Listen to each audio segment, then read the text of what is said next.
Thank you. Thank you. Thank you. Well, thank you very much, and welcome to Broadway Buzz. I'm Joe Gary, and I'm especially delighted to welcome you to Pippin, the musical. I mean, this is an extraordinary show. It's 40 years old, and it's as vital today as it was when it was created 40 years ago. Remember the time 40 years ago, we're in the early 1970s. It's a period of Vietnam. It's a period of Richard Nixon. It's a period of the young generation not trusting anyone over 30. And it's an extraordinary story about a young man, Pippin, who comes to terms with himself, who tries to find who he is in this world.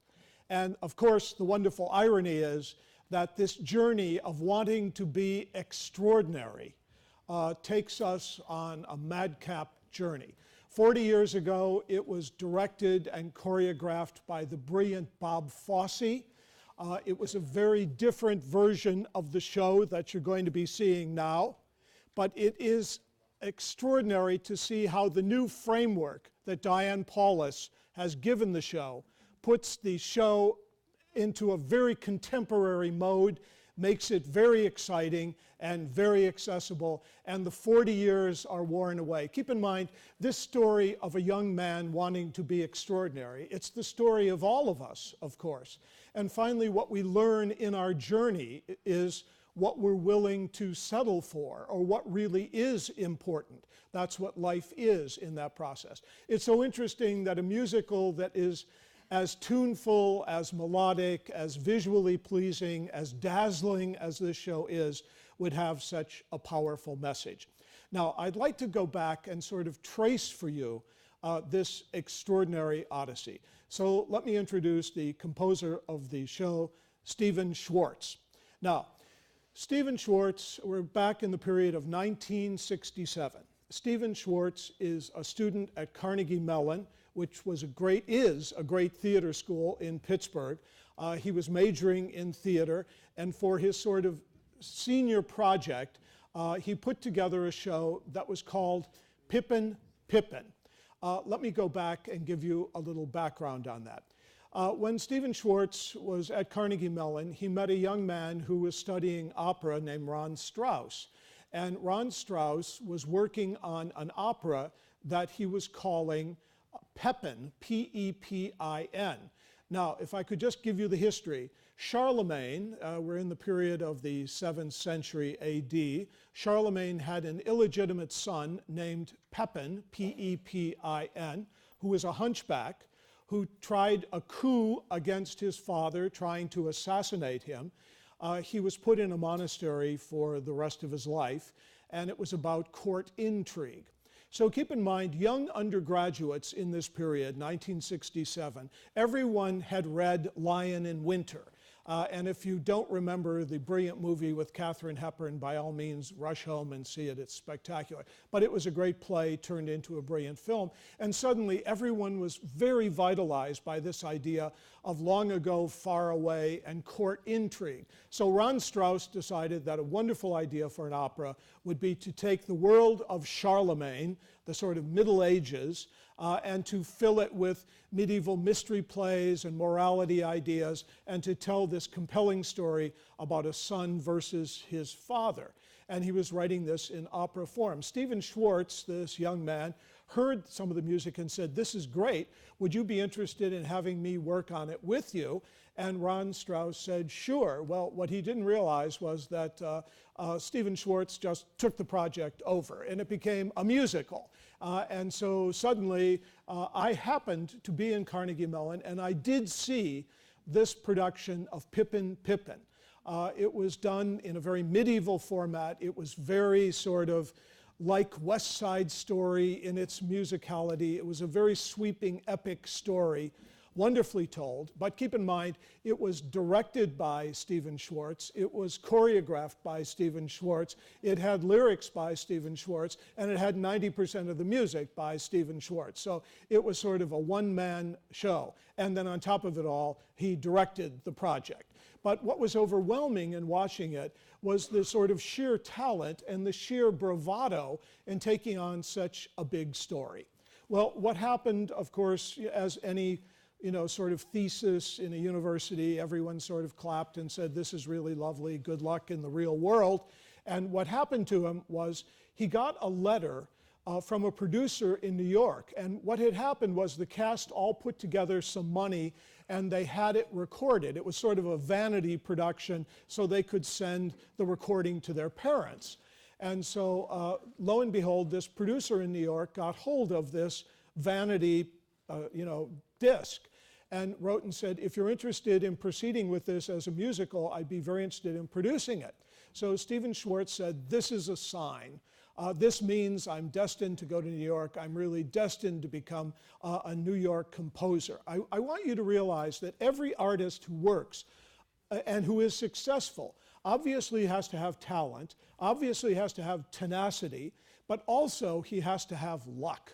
And so, the Greeks called it fate or destiny or chance, depending on how you interpreted the Greek philosophy. And so anyway, Stephen Schwartz went off to New York to seek his career as a Broadway composer based on this request. Well, when he got to New York, he very quickly went to meet this producer, and the producer didn't have an office on Fifth Avenue or in the theater district. Rather, he lived in Hell's Kitchen, and his apartment was his office. It was a fifth-floor walk-up, and it was one room. The major feature of the room was a bathtub where they put a door over it, so that would become his desk, his office, etc. So this producer had never produced anything, had no contacts, had no access to money, but had the love of theater. And it was the force that drew Stephen Schwartz to New York. Well, obviously, nothing happened with that, but Stephen Schwartz realized then that he had to start making the rounds to see what could happen. And while he was there and desperate, he wrote several new songs. Ultimately, the Pippin that I saw in 1967, ironically, I want to tell you this part of it also. I went to Carnegie Mellon to see John Michael Tebelak, who was a young man from Cleveland, and he was working on a show that he would ultimately name Godspell. And ironically, he was there, we saw this show, and this coincidence will come back again in a moment. So here's Stephen Schwartz in New York, trying to sell his show. What he finally does over the next 5 years is to totally rewrite every word, every note, every lyric of the show, so nothing remained of the Pippin that I saw at Carnegie Mellon. So it was a 5-year journey of discovery, which is interesting because Pippin is about a journey of discovery of a young man, in this case now named Pippin, Pippin, who wants to be extraordinary. Obviously, it's an autobiography of Stephen Schwartz, who is a young man who wants to be extraordinary. Okay, so this journey will take him in a very interesting way. And now, obviously, there's tremendous talent that this young man has. There's tremendous tenacity, but also the luck aspect. He goes to an agent, and the agent's name is Shirley Bernstein. And Shirley Bernstein's brother is Leonard Bernstein, the great conductor and composer, and one of the greatest figures in the musical world and the musical theater of the 20th century. Shirley Bernstein falls in love with the talent that Stephen Schwartz has. He wrote 2 new songs that he started passing around. They're the first 2 songs you'll hear in the show, Magic Tonight and Corner of the Sky. And they stand as 2 of the greatest pop songs in the musical theater. And so immediately she recognized that this was a young man of tremendous talent. So very quickly, to at least get him seen, she had him write a song for a new show, a play that was opening in New York called Butterflies Are Free. And that beautiful little song that Keir Dullea sang in Butterflies Are Free, that was recorded actually and had some commercial life, was the first song of Stephen Schwartz's on Broadway. So that was the beginning. But then something would happen that was totally unexpected that would transform Stephen Schwartz's life. he auditioned his music for two young producers, this time legitimate producers. Their names were Edgar Lansbury and Joe Baru. Edgar Lansbury was Angelo Lansbury's brother, incidentally, and they were looking for a show to do in New York. So he played these two songs. They said, "You're a great kid. When you finish the score, come back and we'll see what we can do." Meanwhile, they discovered a Small World department, John Michael Tebelak's production of Godspell, which was playing at a tiny little theater in New York, off-Broadway theater, called La Mama.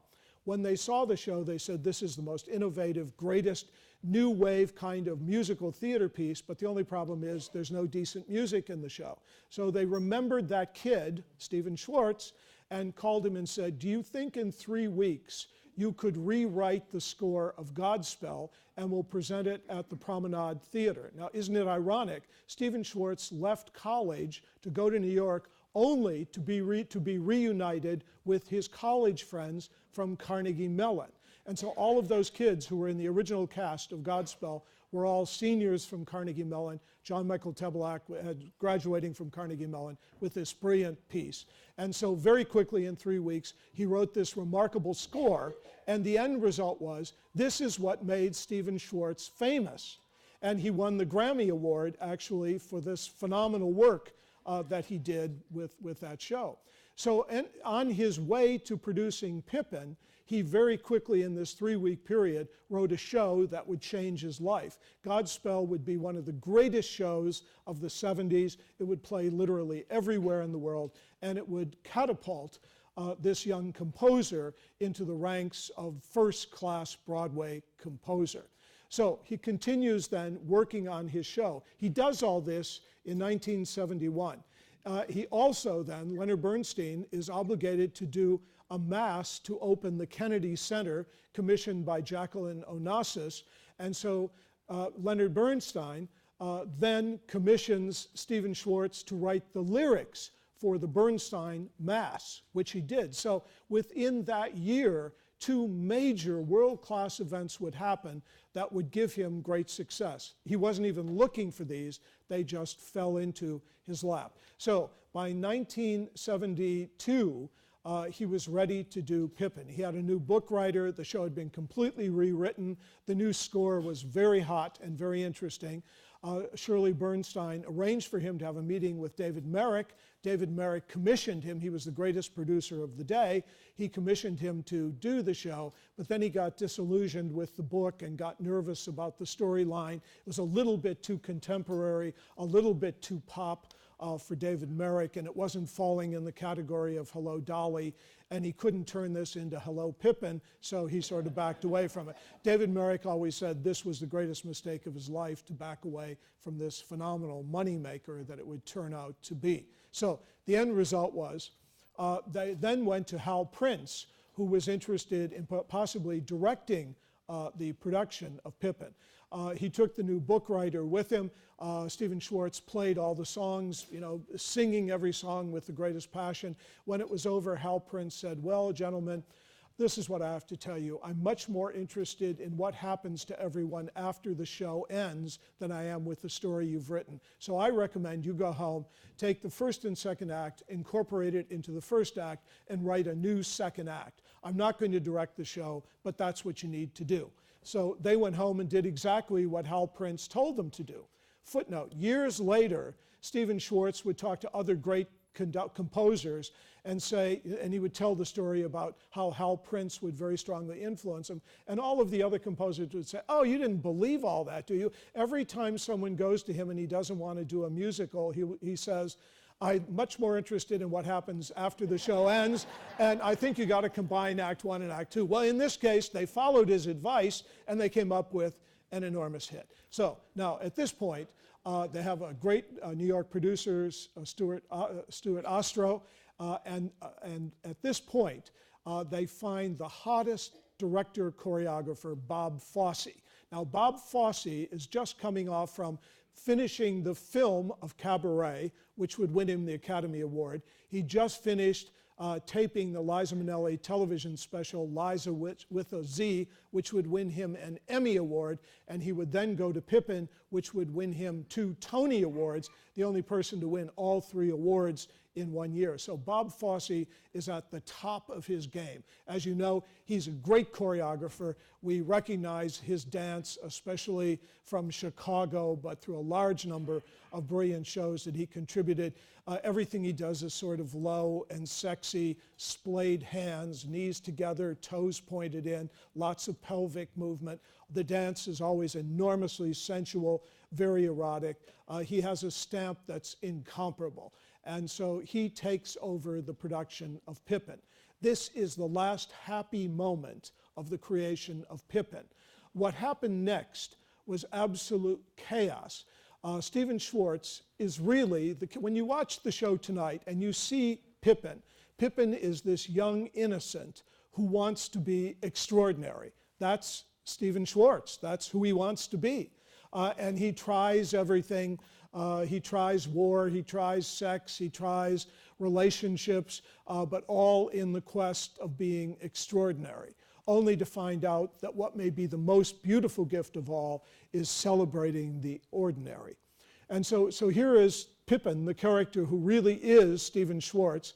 And now here we have Bob Fosse, who's 20 years older than Stephen Schwartz. And obviously, you know, Stephen Schwartz is coming from that world where you don't trust anyone over 30. Keep in mind, Stephen Schwartz, when he was in college, was the king. I mean, he directed, choreographed, wrote, conducted his whole show. Now suddenly he has this giant of the professional industry saying, I'm taking this over and you're not going to have anything to do with it. It's going to be my show.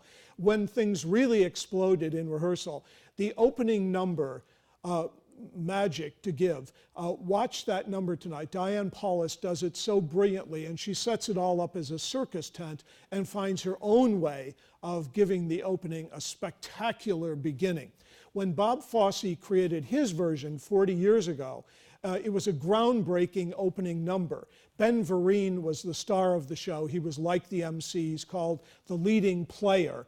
And all the rest of the chorus around him, you only saw their hands illuminated. It was brilliantly lit, so you never knew where the light source was, but you just saw all of these hands moving around Bob Fosse. And it was magic, and it brought you into this erotic, sensuous world that Bob Fosse was creating. Watch what Diane Paulus does tonight. She does it in a totally different way, using a circus idiom to do it, but she's as captivating as Fosse was in the opening of his version of the show. But after Bob Fosse staged that opening number, the dancers were so devoted to Bob Fosse. I mean, everything, he was like a god.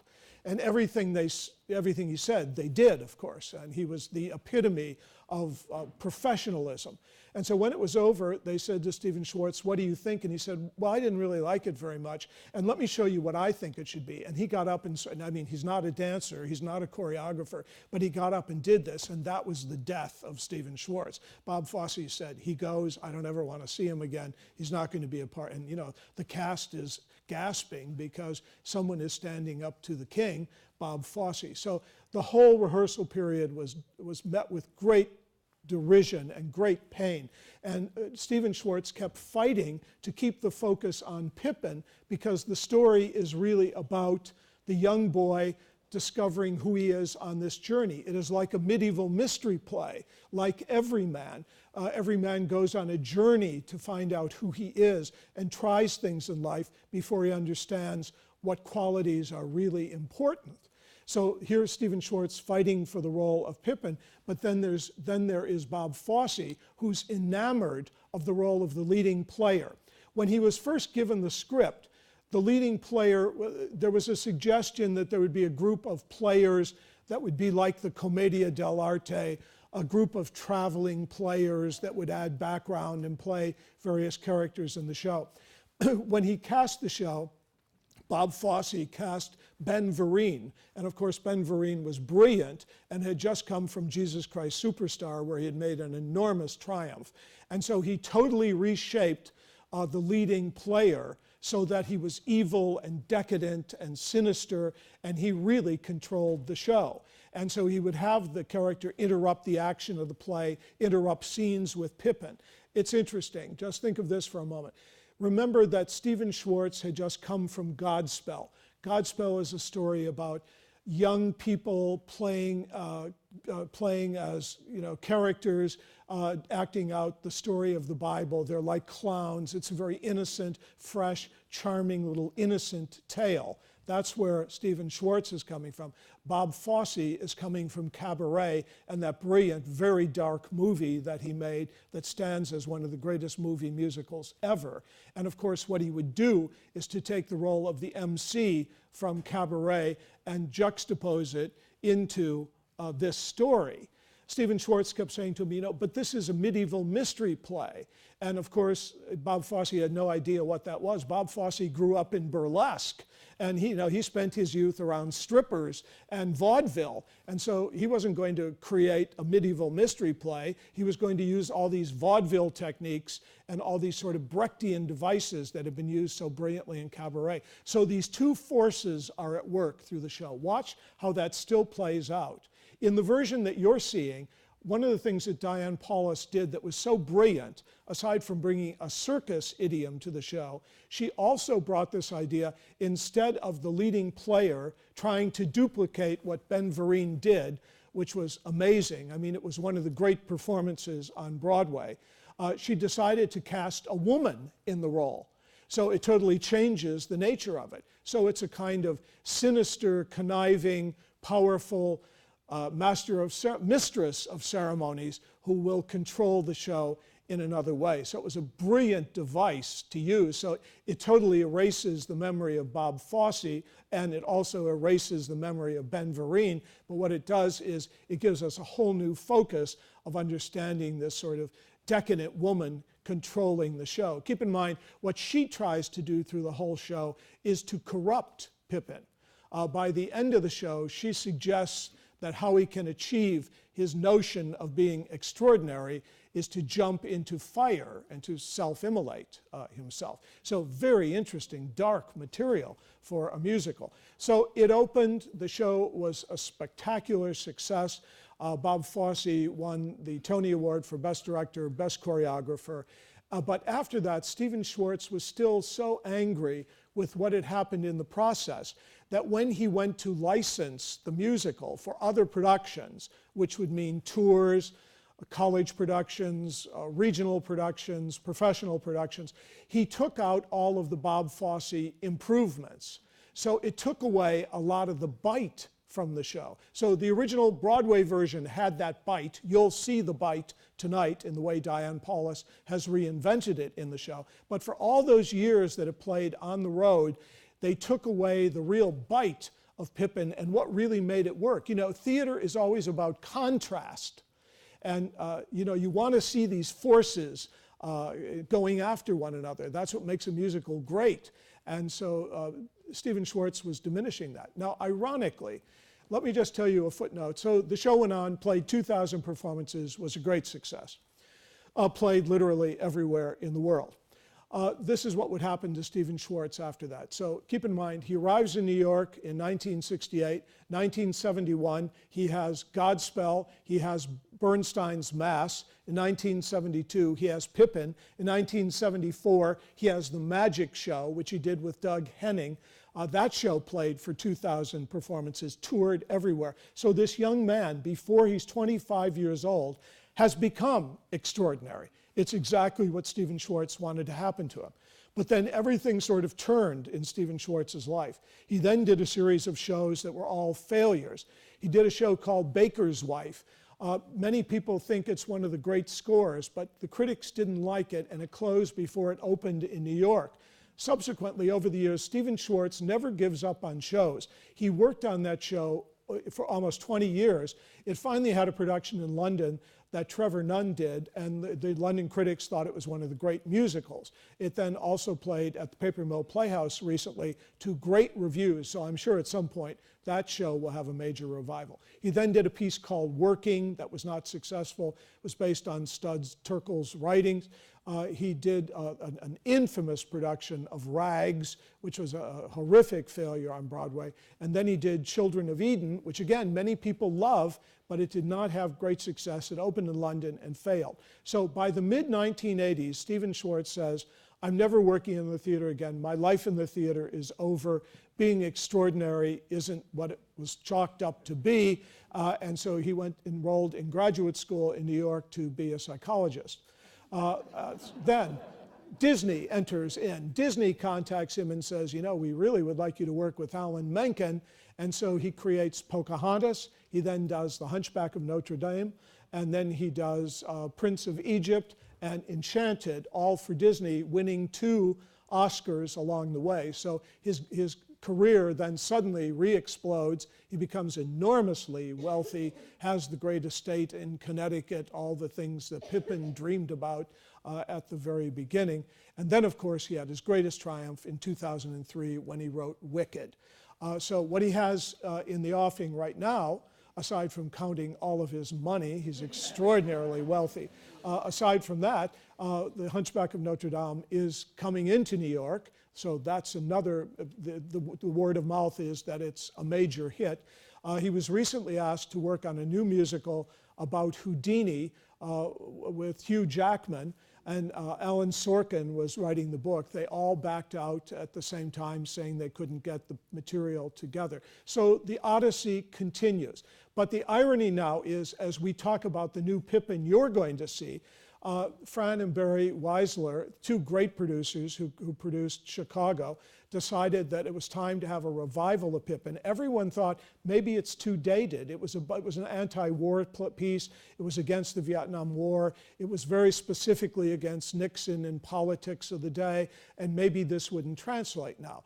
But they very smartly, the producers very smartly found Diane Paulus, who you remember recreated Hair, recreated Porgy and Bess, you saw her work last year, and is now recreated Pippin to make it pertinent for today. And again, what she did was to bring this circus idiom to the show that makes it compelling, magical, mysterious, magical in the most exciting way. And the end result is the show is vitalized in one of the most spectacular Broadway productions that's come along in years. So all of this has worked to totally revitalize the work. Now, an interesting story, the journey of Stephen Schwartz.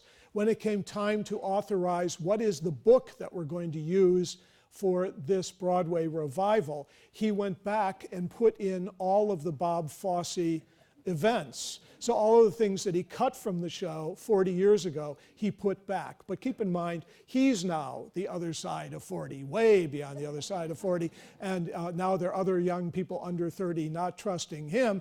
And he went back and trusted the great master Bob Fosse. So what you will see tonight is the brilliant choreography of Bob Fosse. I want to point out one number especially for you. There's a number called Glory. And when Bob Fosse first staged it, it's about the glory of war. I mean, it's really a horrifying song. Again, it's so cabaret-like. It's so Bertolt Brechtish. And it's very ghoulish, you know, about the power and glory and beauty of war and atrocity. And in the middle of that number, it was never noted this way, but everyone in the theater knew it. There was a little trio. Watch for the trio that happens between the leading player, which is now a woman, and 2 men. It's a very sexual dance. And you will hear the setup of the music. Sounds exactly like Bob Fosse. You'll see the canes and hats. And he called it the Manson Trio. Keep in mind, Charles Manson in that period was the epitome of evil. He talked young women into murdering people. The Sharon Tate murder, as you remember. And so he used that as a metaphor for creating this very chilling and dark dance. So watch that. That's quintessential Bob Fosse. And so all that comes back. So again, what Diane Paulus has been so clever, she took all the things that were great about the original version. She changed things. She likes to reimagine works of art, which you saw in Porgy and Bess, and if you saw Hair, you saw how she was able to do it there. And she was able to reimagine it using this circus idiom, which sort of took the place of the medieval mystery play, morality play, and yet serves the show perfectly and gives it this fantastic theatrical framework. So you're in for a great treat. I hope you find your own magic tonight. Thank you very much. Enjoy.